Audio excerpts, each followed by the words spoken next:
Okay, it's already recording. Yeah. So, hello, Danil Kizhner. I hope I pronounced that well. How do I pronounce it? Yeah, actually, you pronounce it very well. My name is Danil in Russia, Danil. but you can call me just Dan because it's short, kind of short Sure, version of my name, just Dan. Yeah, it would be easier for you, definitely, just Dan. sure. I will call you Dan or Yeah, Danil. I prefer Danil. yeah, yeah, Okay, if you want. okay, okay, Ashraf. Could you please introduce yourself, Ashraf? Yeah, my name is Danil. I live in Russia. I live in such a small and tiny town called Sayanogorsk, it's the Republic of Khakassia. And I was graduated from Siberian Federal University, degree in metallurgy of non-ferrous metals, and right now I'm studying at Moscow International Academy, specialty degree in management and human resource management, year second and semester fourth. Yeah, and right now I work as a crane operator in a huge factory where we produce aluminum, pure aluminum. That's Yes, very great, Danil. Very, yeah. Okay. yes. Um, I would like to start at introduce to the set of questions. Wait a minute.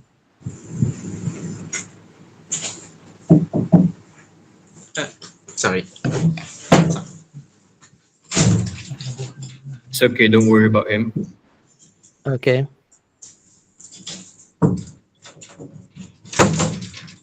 So, should we start with the first aspect? Yeah, of course we Right. can.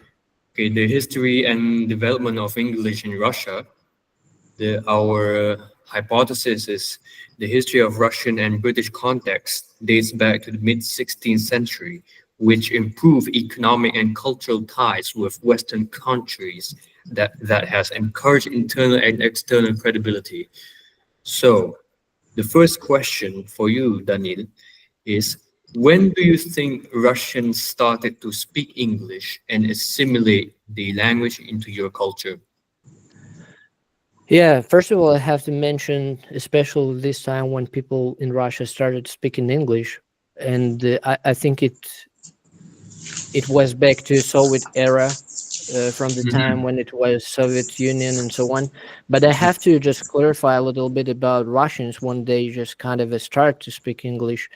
And I think English gained prominence in Russia during the 18th century under Peter the Great, who encouraged Westernization. And the mid 16th century saw early contacts with British trades because it was economy advantages and so on. And that's why kind of people just started uh, r- realize that they have to speak another language like English just for communication.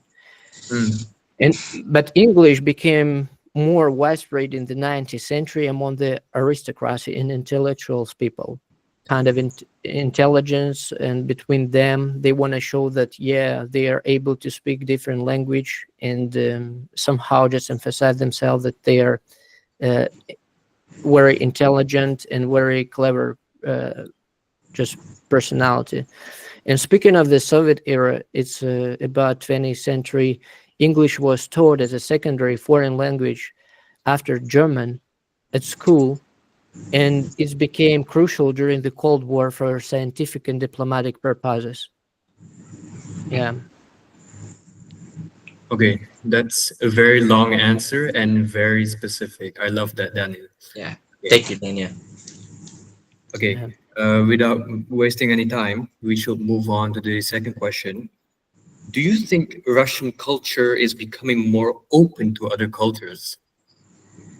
Yeah, I can say it, especially I think since 2000, and it's become more understandable and more recognizable in our country. And just uh, this time when just internet appears in Russia, this time just was kind of turning point in our life. And because of people just spend time a lot in internet, and that's why they just communicate with people from different countries, not only from the USA or English, from all over the world. And since then, I think people started to speak English more, kind of just speak more, yeah, and accelerated openness, and become open-minded towards other countries and other cultures as well since 2000. So you're saying that we should act in accordance of compassion and empathy towards others? Um, right now it's really a tough question because of Yeah. everyone just knows and understands the reality right now because of the war and all of this stuff just going on around Russia. And I mean, the government's propaganda as well on our people's mind. And maybe right now I can't say that people here are so open towards other cultures and other nationalities because of this situation. Uh, but still, before the war, it was more openly. People use it quite often. I mean, English terms, English words, and slangs as well. But nowadays, it's kind of hard for people here. Yeah. That's a very good answer to that question. Danil, I think I should move move this question for my friend here, my friend Hazim. Okay. Yeah. So, hello Daniel. My name is Ashyraf Hazim, but you can call me Hazim or even Ash for shorten. Hazim. Yeah. Nice to meet you, Hazim. So, for the second one, which is as our aspect two, which is the current role and progress of English in Russia. So we've hypothesized that the Englishization of Russian is seen in the domain of computers, business, and pop cultures. Thus, under its influence, it has given English a higher prestige to impacting the Russian workplace to use English words. So, the first question that I will be asking is, have you ever noticed an increase in the use of English words or phrases in Russian workplaces, especially in fields like business, technology, or media? Yes. Of course, I can see it. As I said before, maybe since 2000 it was too early for me because I was maybe only 9 years old. But maybe since 2010, I was I I, I just saw a lot.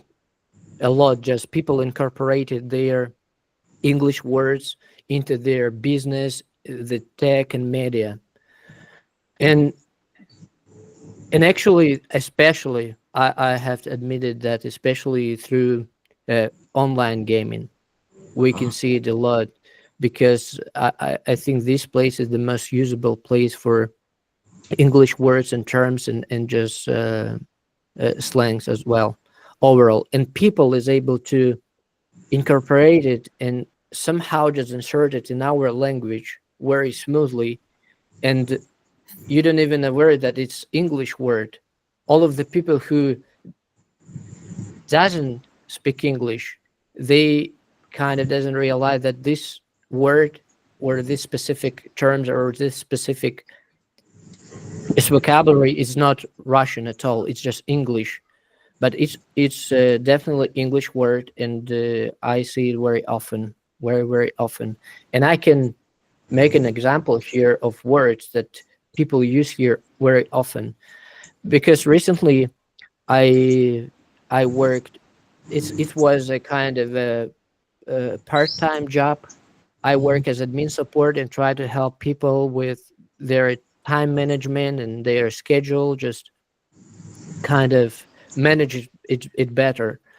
And they use very often, but none of these people speak English. None of them.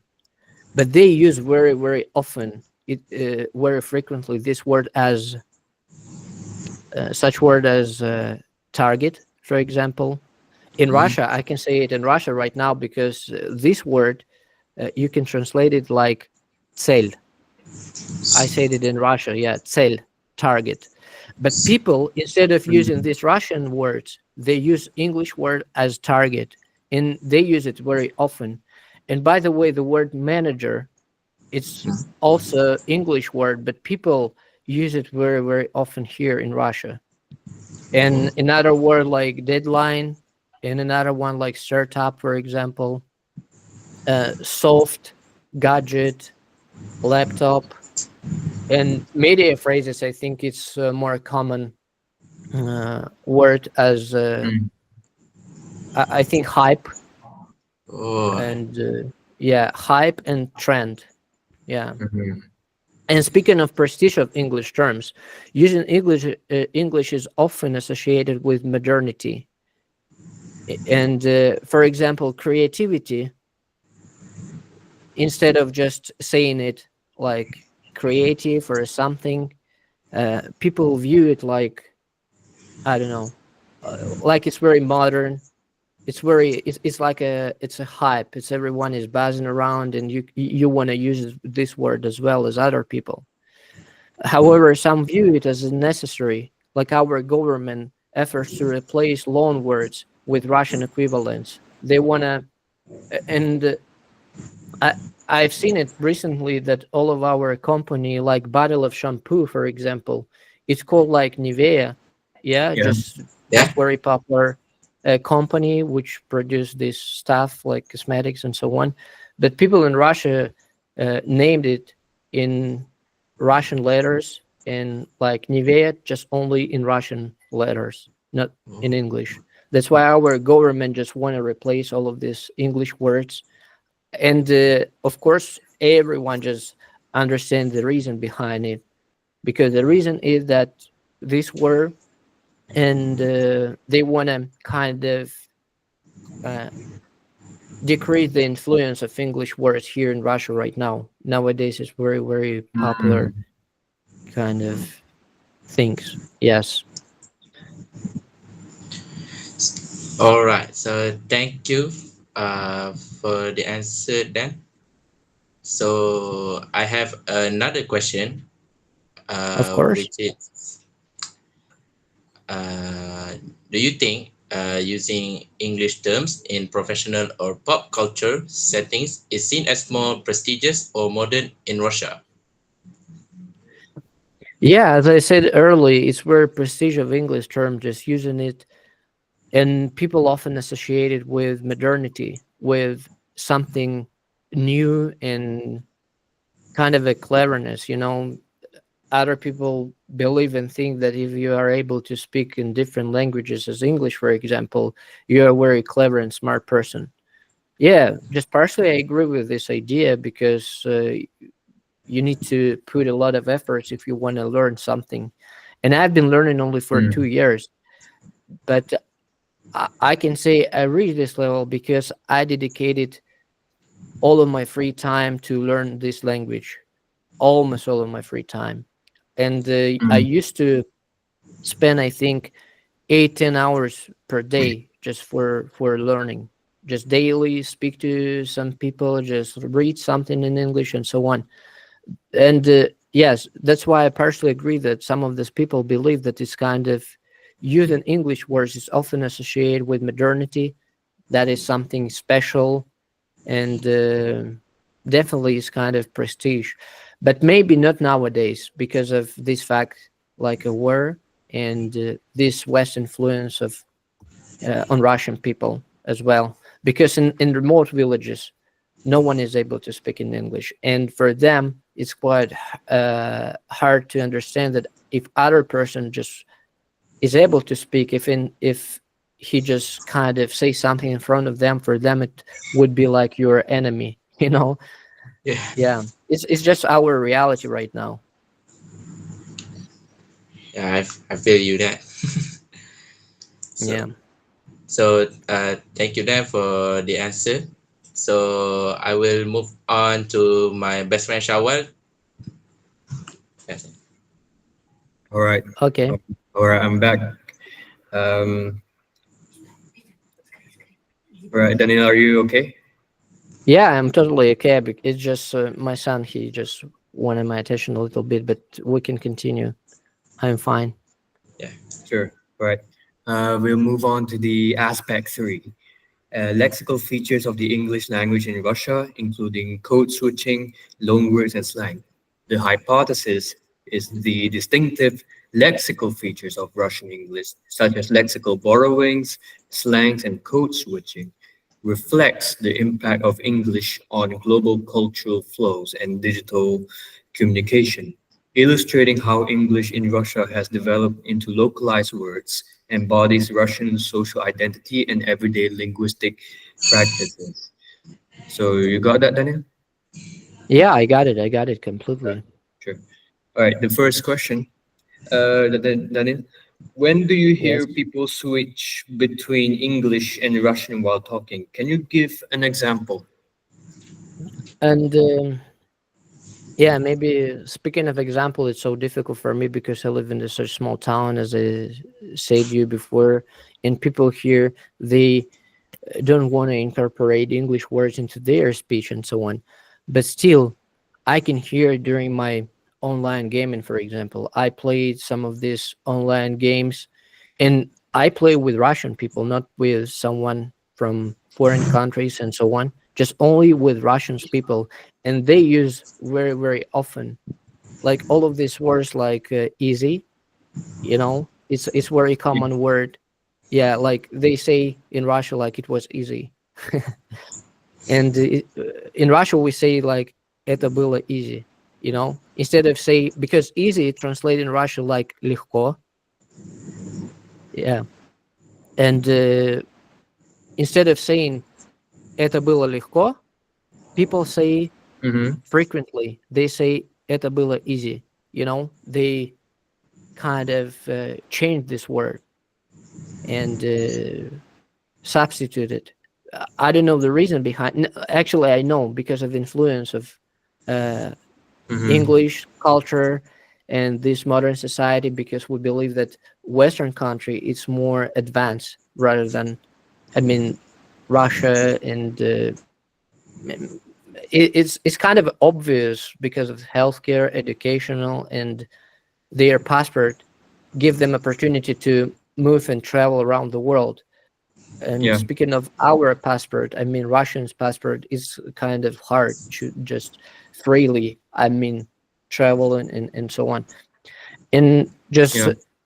we can back to our question, because I just go very further away from our questions. And I can say that, yeah, I very often, even in internet, this kind of slangs that people use, especially an example is just online gaming. It's very often people use like omega, but they say it OMG.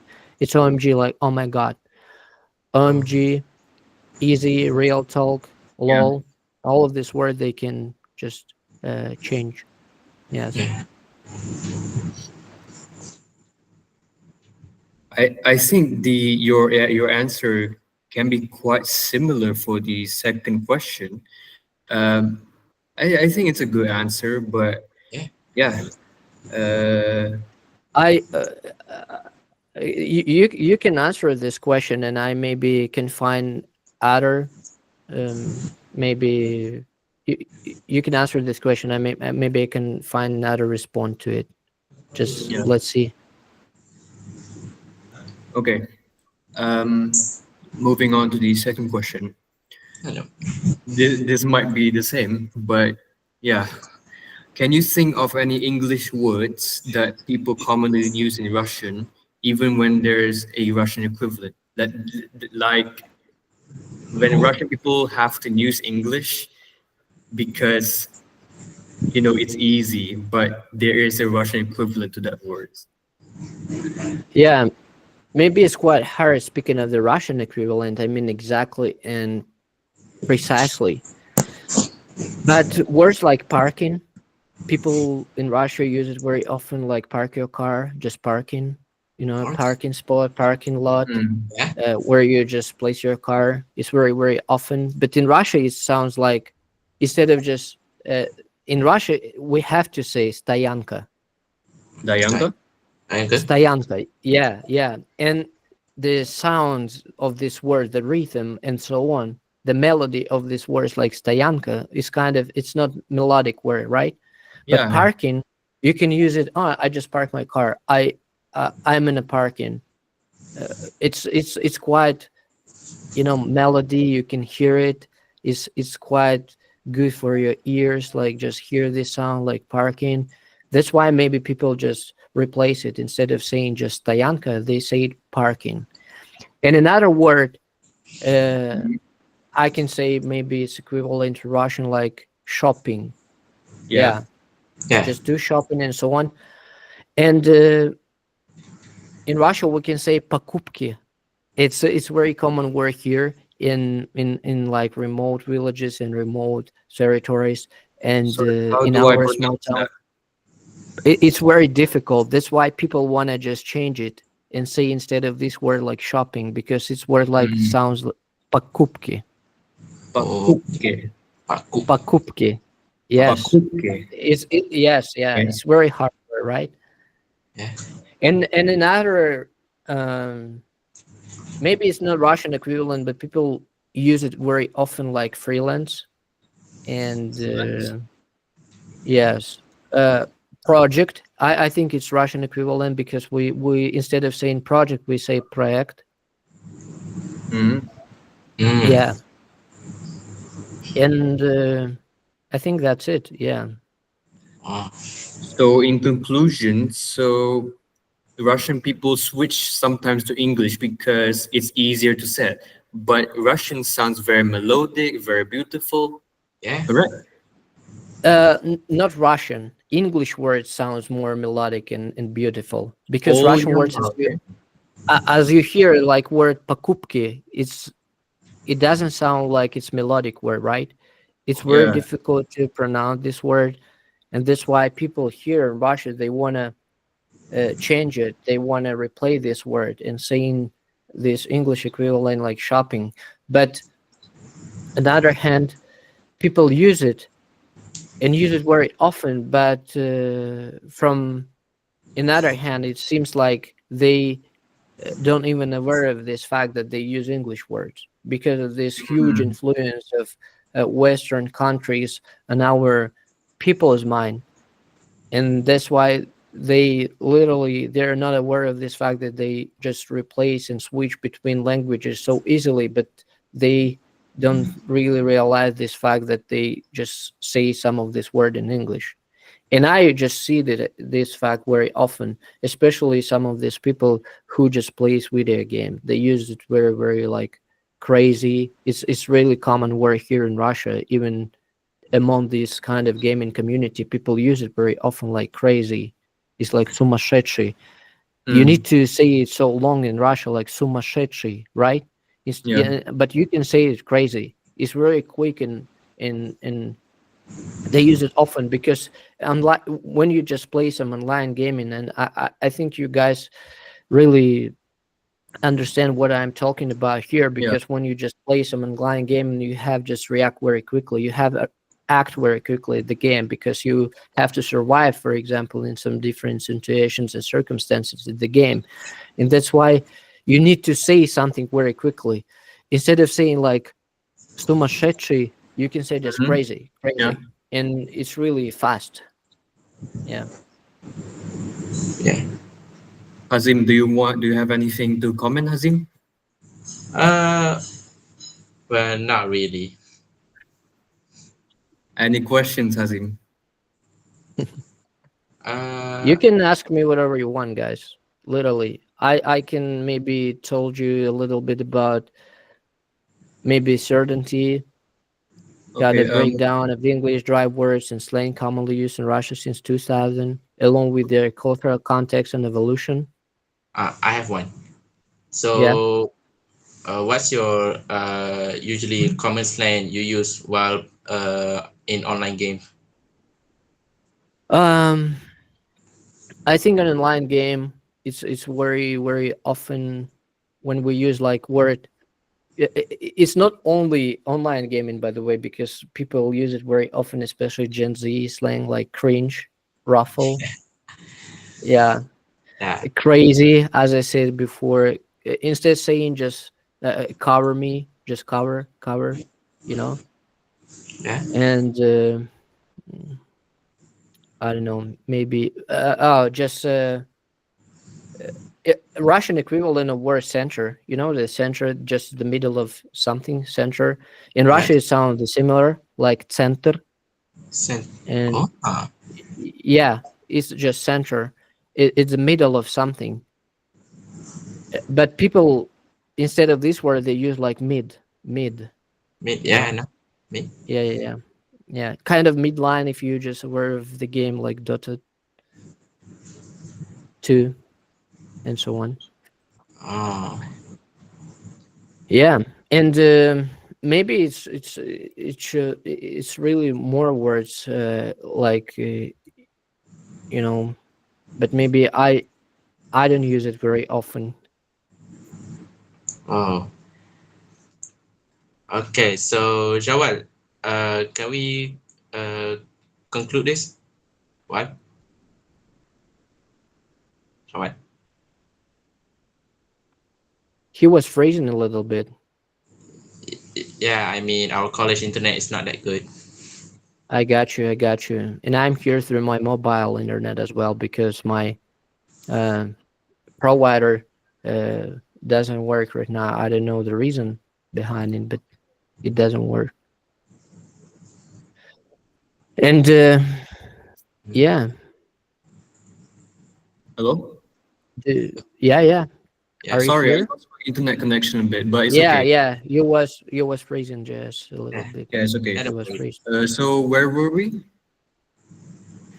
We just discussed this question about online gaming words and slangs Yeah. that people use very frequently in Russia. And I think I already answered this Okay, sure. question. Yeah. I think we should move along to the final question, which is just a relaxed question. Okay, it's not too deep. Okay, I need some understanding. Danil, are Yeah. there any internet slang words from English which has been used in daily communication? In daily communication. In daily communication, I think very common work in workplaces in terms like startup and co-working, shared office spaces. It's become popular into 2010 in Russia. It's co-working, and instead of saying kind of, I didn't want to say the Russian words because it's very long and difficult word for Yeah, you, yeah. maybe for your comprehension. But in English, it's developer, and people use it very often, especially in workplaces. Like it's still a common phrases because you use it daily at work, for example, because as we know, we have to work every day, and I can say that it's kind of a everyday word. 1 second, please. My son is bothering me a Oh, little it's bit. okay. No, it's okay. Yeah, Yeah. and maybe speaking of pop culture and social media, because we're gained a lot from this thing, like social media and stuff, and pop culture, Western social media platforms like Instagram, TikTok, and streaming services, Netflix. But right now, it's not available for Russian people. It's definitely accelerated slang adoption here in Russia, and slang for music and streaming, like a lot of people use like merch. If someone just some of the very famous actor or musician just want to sell something like shirts or uh, hat or something, we use this here in Russia as well, like merch, Yeah. and popularized by games, very common words like stream, to stream, but in Russia it sounds like stream it. It's totally the same. It's kind of a Russian equivalent, right? Mm-hmm. And just we can back to this internet stuff and Gen Z slang because especially, by the way, I've noted that people kind of Gen Z generation, they use English words and try to incorporate them in their speech very, very often. Because people my age, they don't use it so often as people like Gen Z generations. And I want to come back to this word like cringe, because it describes awkward situations, and people in Russia use it very often. Ruffle, in Russian it sounds like Mm. rufflet. Yeah, just rufflet. And scam, just fraudulent chasement. Like you find that this fraud, and it's just scam. People use it, and maybe everyday life in fashion, like lifestyle and food, dining, Yeah. like fashion. Machine? Fashion is all often used instead of our Russian word. People use fashion, sale, and again, it's about shopping, and people just combine both of this word like sale and shopping together, just combine it together when they do shopping, way they shop. And another one is very common in malls, in supermarkets since 2000s. I think it's food court. Oh, It's very, yeah, food court. It's very common words like fast food as well. And I think it's just only the word that I know. It just everything just my point of view. oh. Mm. Yeah. Hazim, do you have anything to comment on that? Well, I don't have any much to comment, but what I do know is uh, there's a lot there's a lot of word that it's really hard to pronounce. Yeah, in Russian language, it's literally a lot of words that you need to kind of work on your muscles and on your brain if you want to just Mm. pronounce it correctly. Yeah. Yeah. So, Syawal, Yeah. can we wrap this up? Sure. And he is freeze already, you know, Yeah. because of maybe internet connection. But Yeah. Hazim, you can. Oh, Syawal is Hello. here. Yeah, hello. Okay. So sorry. Apologies. Okay. Don't worry about it. Danil. So that's the end of this interview, and I will stop the recording. And if you want to stay for a chat or anything, we can do so. Yeah. Okay. Okay. My name is Syawal Adham, And my name is Ashraf Hazim. and we And are my name is Danil. yeah. Yeah. Yeah, sorry. All right. And we're from College Professional Mara Indira MAHKOTA, Kuantan. And that's the end of the interview. Thank you. Thank you. Thank you.